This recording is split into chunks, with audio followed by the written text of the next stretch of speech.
Hello again, and welcome to another Articulate Outburst podcast. I'm going through what inspires me to write music, where I get all my information from, who inspires me, where I get the ideas for the songs from. And we're currently going through the list of YouTubers that I instantly dip in and out of whenever I fancy. And many of these things fall off. You get inspiration from either the subject that they're talking about or the way in which they talk about it. I'm not a great believer in green politics. I think it's a shill to extract more money from the populace. I think it's, if you go back in my time, for example, it was Save the Rainforest, Save the Panda with the first one, World Wildlife Fund. There's more pandas you can shake a stick at now. And then it was Save the Rainforests, global warming. We don't hear that anymore, which is weird because they can sell us windmills. Create the problem. Oh, hello, here's your £20 million per windmill solution. Oh, brilliant. Who's paying for that? I am. Me? So all of a sudden you think to yourself, that's a nicely packaged little skank, isn't it? To tax the public for things that are very expensive. It's £20 million a windmill. How many times does it have to spin before it starts saving money? So that's just off the bat. So over time I've seen quite a lot of these, I call it the four horsemen of the apocalypse. We're going to write a song about it actually. The first ones were the four horsemen of the apocalypse. Back in the 1800s you'd have people with a placard on saying the end is nigh, repent these sins. So within the human psyche we've always had that, we're all going to die, kind of the end of the world. Even David Bowie in the 70s with 5 years. It's always been the spectre that this will come to an end, the asteroid strike, all that. So I just think that in today's money, more and more people, because when global warming won't working because we're on a cooling planet, they switched it to climate change. And then now all of a sudden it's practically weird weather. Well, weird weather's always happened. Now that they're attributing blame, which means my car's going to get a smaller engine, it's going to be electric, it's not going to work, it's going to be smaller. So I'm in a kind of, I can't get in a taxi these days, they're that tiny, certainly a private hire vehicle. And all of a sudden you suddenly see all the things were getting better and now getting worse. Little things. You know, I always thought that motorways now would be up to 100 miles an hour like the autobahns. Not only are they 70, if you go down M1 at Sheffield, it's 60 for air quality. So this idea that carbon dioxide is the big evil and we know that we could just plant more trees. And what I found out the other day is that foliage would just get bigger to compensate. It's almost self-regulating. So yeah, and it's true, if you go back through time or you look at some fossilised, I used to go up to an open cast quarry up at Temple Newsham and used to get slate and used to crack it open and there'd be foliage in from whatever period it was. And the leaves were this big, this big, and that's what would happen in a carbon dioxide rich environment. The foliage would just get bigger to suck it all in. This idea that we're all going to be choking to death, and Sadiq Khan and his ULEZ cars. So I wrote a song called Eco-Terrorist based on this, and that's because over time, over the YouTubers, everyone's kind of chipping in with, well, that's rubbish, that's rubbish, that's rubbish. And Eco-Terrorist is not about these bell ends that just seem to chuck yellow bloody orange paint on stuff, you know, which is obviously a grift operation.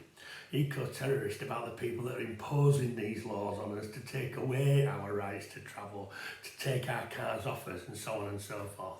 So this is an indication of the people that you listen to on YouTube. I think it'd be rude for me not to mention Julie Hartley Brewer. She's an incendiary device and very anti-green, very pro-oil. Because let's face it, it's served us well for the last 100 years. It'll serve us well for the next 100. Eventually it will run out when perhaps it's time to adopt green credentials. But that time is a long, long way away. And remember, most of the CO2 is generated from the ocean anyway. So Julia Hartley Brewer gets a special mention from the YouTubers. She's taken on the green people. They can't give you salient answers to salient questions. And then the hypocrisy of it all kind of jumps out, and then you start thinking, yeah, we're getting less. You see 20-mile-an-hour signs popping up all over. That was what Katie Hopkins pointed out. Why are we doing 20? I mean, these streets you couldn't do 20. You couldn't do 20 miles an hour in anyway. So why is there suddenly a lower speed limit being brought in? And you can almost see over time, this is what's going to happen to us. 15 minutes is are upon us. And this is what's, you know, people talk about it's a conspiracy theory. Not when they tell us that's what they're going to do it. It's only a conspiracy theory if people hide it from you. It's an open conspiracy in the fact that no one's voting for it. There's nothing we can do about it, or certainly that's what it seems like. So those are another couple of belters where you get some great inspiration from these people to go on and write great songs, and Eco Terrorist is an absolute belter. It's coming up on the new album. I'll see if I can get it played in practice, give you a taste in up and coming streams.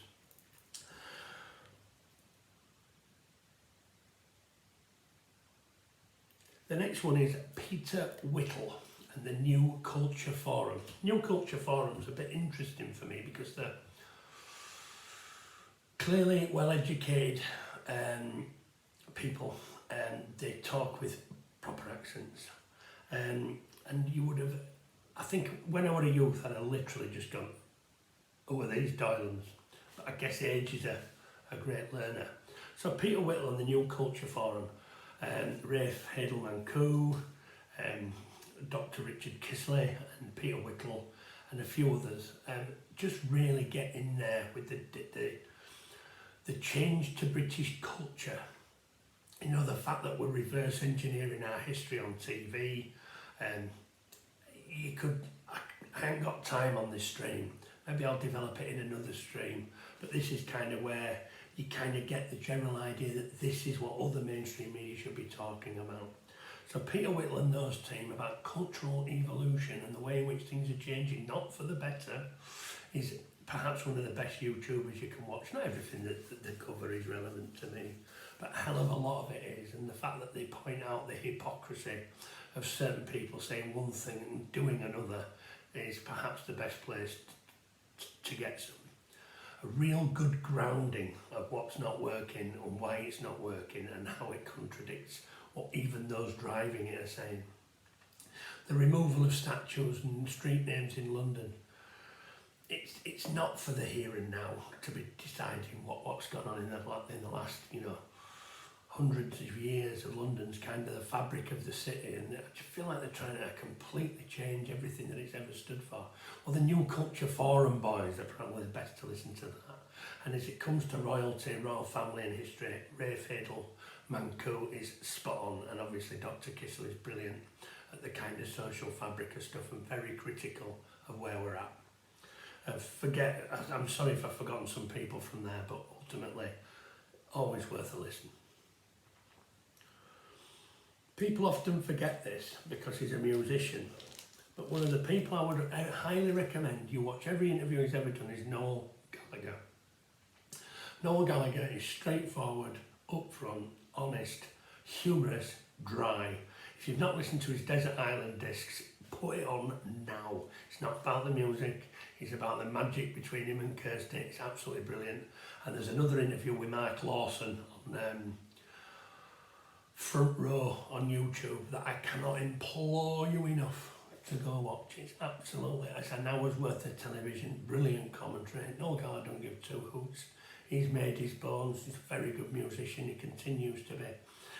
But he's not just a good musician, he's a great social commentator, he's great with his opinions, he's very, very funny, very, very dry, and he knows how to deliver a one-liner. He's also northern, so I don't know whether some of his humour's lost on anybody from the south, but he's just based. Go watch every single Noel Gallagher interview you can. He knows who he is, he knows what he's got, and he's the most rounded, probably the most rounded musician I've ever seen interviewed. An absolute pleasure.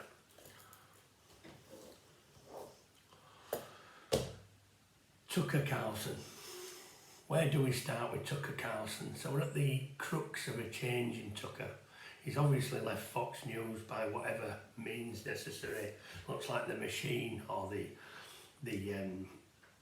powers that be have decided that Tucker's far too based, far too honest, far too truthful, and I would argue far too insightful for their needs.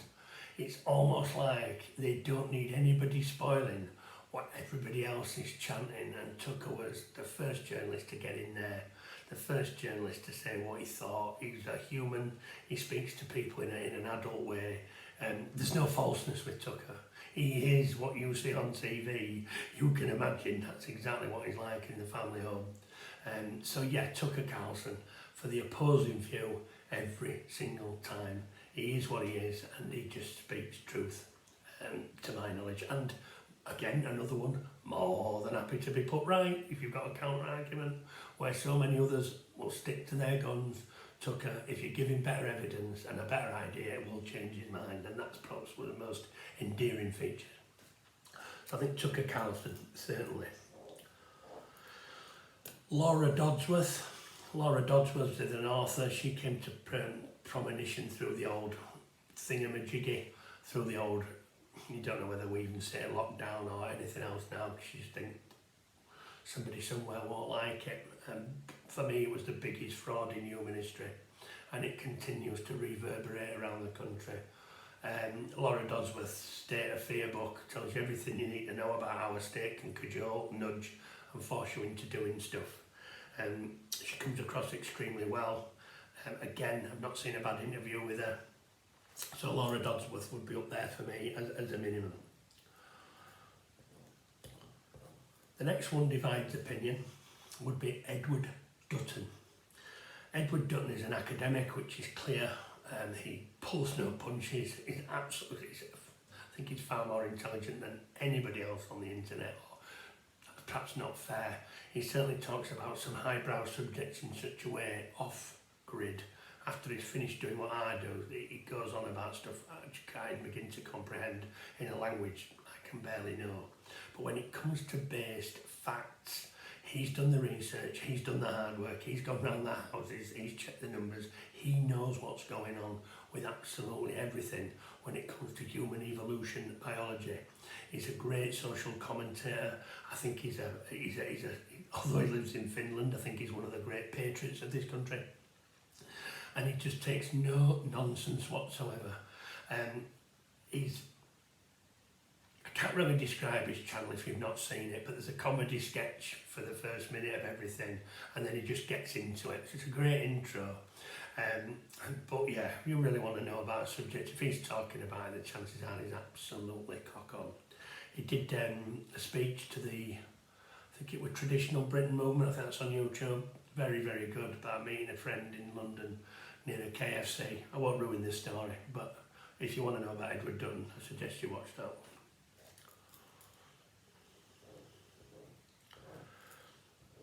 Special mention, and this is another one that divides opinion, is PJW, Paul Joseph Watson.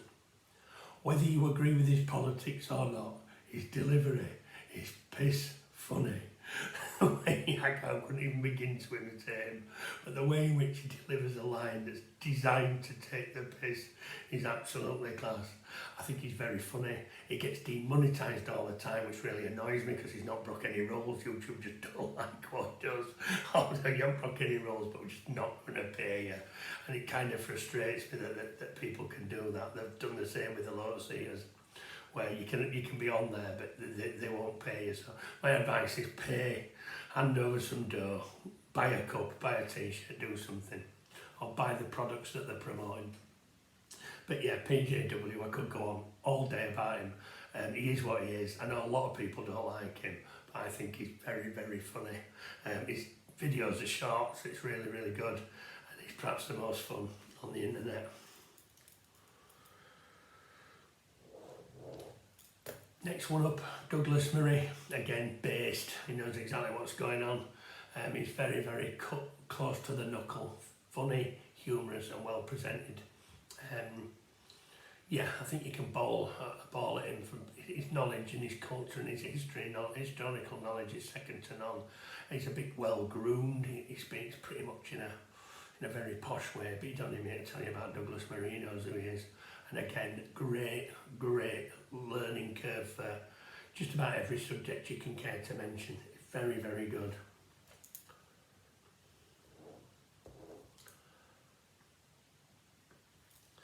Then we're on to the kind of specialists. So I'll group these lots together really. You've got Maya Toosey and Jeff Taylor, Jeff Taylor, who kind of, if you want to know about what's going on in the Tory party and British politics, and you want 10 minutes, they will be on the subject of the day. They're very, very good. Good at getting that knowledge in and good at seeing what's going on in Parliament and around. This is where the BBC have kind of fallen down a little bit. Their parliamentary correspondent, what a waste of bloody time he is. And same with, they just stand outside the Houses of Parliament and you think, why aren't you in a studio? Why aren't you saving us a load of money? Why is there a camera crew and a sound man? And you're out there in a bloody blizzard. Why? You know, Jeff Taylor and Maya Tuesday seldom go out, but you get what you want. And I think this is where we've kind of lost it a little bit. The BBC News seem to be trapped into the 1980s CNN model where the reporter has to be there getting blown up in a war zone and stuff. And now they still send them to not a war zone. You think, well, why are you wasting all that money? They're nowhere near the action.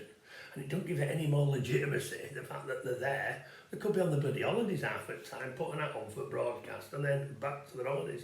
So I really don't see the on-the-spot reporter meaning anything anymore. So that's that one.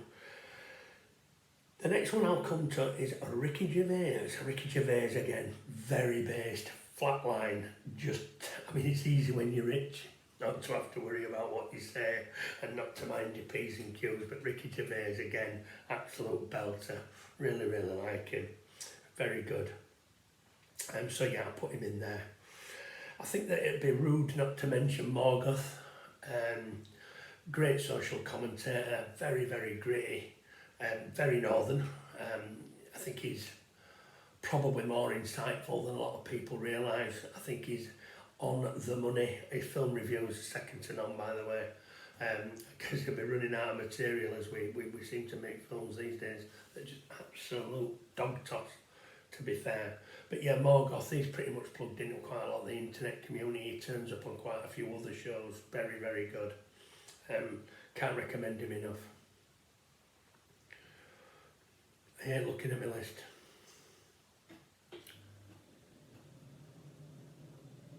This'll divide opinion a little bit. So there are two, what I would say, how can I put this, right of centre that I would mention, which would be Jonathan Bowden and Laura Towler. So Laura Towler's, I can't remember the YouTube channel, but very, very, very good. And obviously Jonathan Bowden's no longer with us, so you have to do with the historical kind of aspects of Bowden. And although Bowden's speaking in grubby working men's clubs back in the looks like early 2000s, 1990s, many of his predictions have come true, such as, and I will say categorically, that this political class is a commercial political class that serves interests outside our borders. Bowden spotted that in 2011. And here we are in 2023 and nothing could be further from the truth. So if you want to know, and it looks dated and the sound's terrible and you can hear beer glasses chinking in the background, many of Bowden's speeches from almost 15 years ago resonate more now than you will before. And turning to Laura Towler, her YouTube channel is absolutely brilliant at pointing out the destruction of British culture across all these lands, how history is being rewritten to tapestry in a history that's just not true. I think her words on the Overton window are absolutely class, where the Overton window for quite a while has been over here and things outside it would be classed as demonic. Now that the Overton window's moving, these things now become mainstream, so I'd highly recommend that you watch that. The Reverend Simon Sideways, he's a truck driver, he's very based, he just kind of drives his truck and does his videos as he sees the world, and he's pretty complete in this. He's got some good things to say. He's a genuine bloke by the looks of it. I imagine what you see on TV or on YouTube is what you get if you met him in the pub for a pint. Again, working class, and you can see that there are many working class kind of traits within his speech, a bit like us.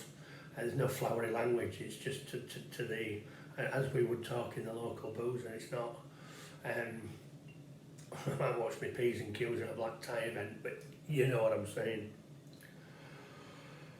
And that there's a little bit of a kind of mention of Rand Paul, which is I think he's a Texas senator. He's on many judicial reviews. He points out the absolute pointlessness of many of the people he's investigating.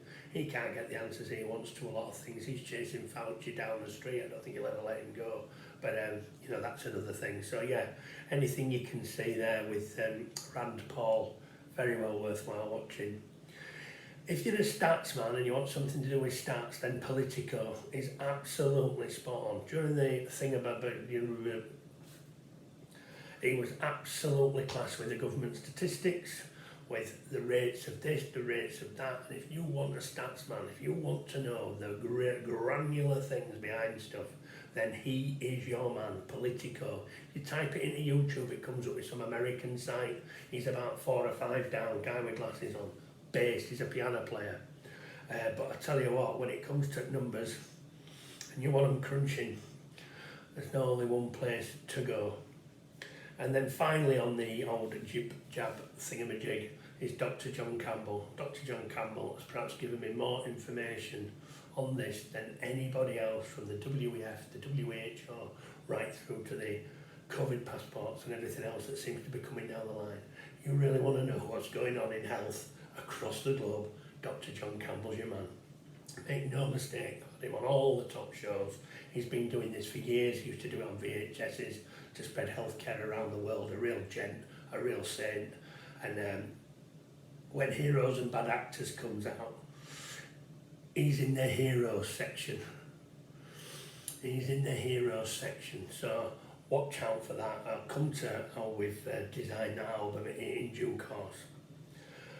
Now, I'm sure I've missed quite a few people out. I'm sure on my list on here, I still listen to other people.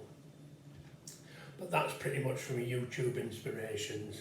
So thanks for listening. If you could ding the bell, if you could subscribe, email me any comments, email me any criticisms. I love to hear from what you say. But yeah, this is a little bit off-band topic, which I think is interesting. To do something a little bit different, widen the range of what we do. But again, this is the people I have listed in these last 2 streams. The band is the soundtrack to exactly what they're saying. Not in so many words as them, but definitely in the way that they're saying it. But thanks a lot. Hope to see you in the next one. And thanks for all your support. Thanks for all your correspondence.